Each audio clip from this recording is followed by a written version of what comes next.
लोकेश भी आप अथी कीजिएगा, कोरस कीजिएगा। शांति से हो दियो, 2 मिनट के बाद छै, ज्यादा टेंशन नहीं लेला है।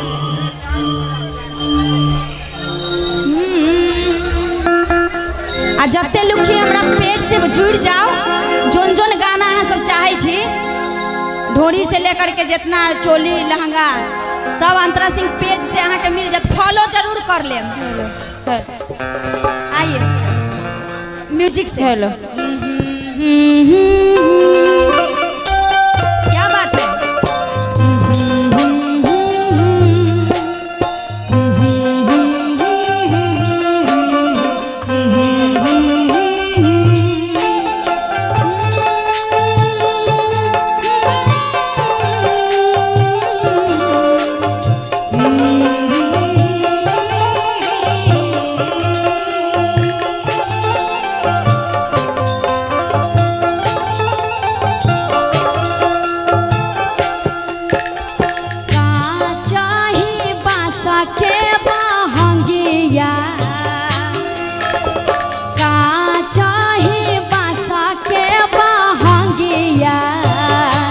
बहंगी किना का के जा, बहंगी किना के जा, का चाही बासा के बहंगिया, बहंगी छठी माई के जा, बहंगी छठी माई के जा, बहंगी छठी माई के जा, बहंगी छठी माई के जा।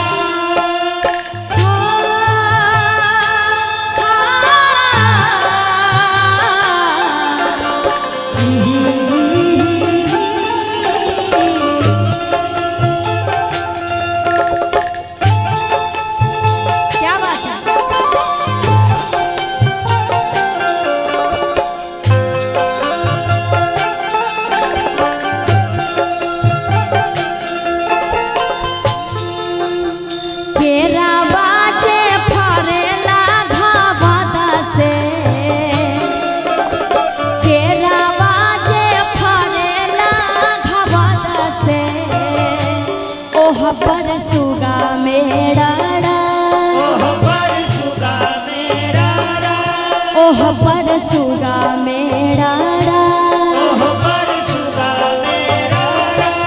ऊजे मारा बौरे सुगा बाधा नुख से, मारा बौरे सुगा बाधा नुख से, सुगा गिरे मोर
छठी मैया होइयो ने सहा, छठी मैया होइयो ने सहा, आदित्य होइयो ने सहा, आदित्य होइयो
छठी मैया होइयो ने सहाय, सूरज देव होइयो ने सहाय, आदित्य होइयो ने सहाय, छठी मैया होइयो ने सहाय, आदित्य होइयो ने सहाय।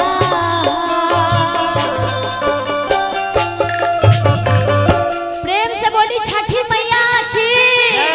आज से हम लोग छठी मैया का स्वागत करते हैं सब आदमी मिल के। एक बार और छठी मैया का जयकारा, माई बहन सब।